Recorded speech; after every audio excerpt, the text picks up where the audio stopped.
Hi అండి. ఈరోజు మనం డీమార్ట్ షాపింగ్కి వచ్చేసాం.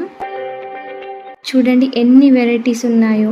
డ్రెస్సెస్లో, షూస్లో, స్లిప్పర్స్లో, daily wear slippers, function wear sandals, college bags, పెద్దవాళ్ళు వాడే హ్యాండ్ బ్యాగ్స్, చిన్నపిల్లలు ఆడుకునే బొమ్మలు, స్కూల్ బ్యాగ్స్.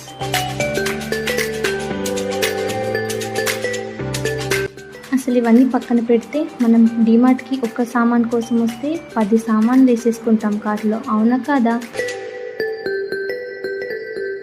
ఇక్కడ చూసారా చిన్నపిల్లలు వేసుకోవడానికి చిన్న చిన్న లోఫర్స్ ఎంత క్యూట్గా ఉన్నాయో. ఇక్కడ చూడండి ఆల్రెడీ మా పాప షాపింగ్ చేసేసుకుంది, వాళ్ళ డాడీకి చూపిస్తుంది. ఇక్కడ చూడండి ఆల్రెడీ తను చేసిన షాపింగ్ని తీసుకొచ్చి మా కార్ట్ దగ్గర పెట్టేసింది. నేను డీమార్ట్లో ఏం పర్చేస్ చేశానని నెక్స్ట్ వీడియో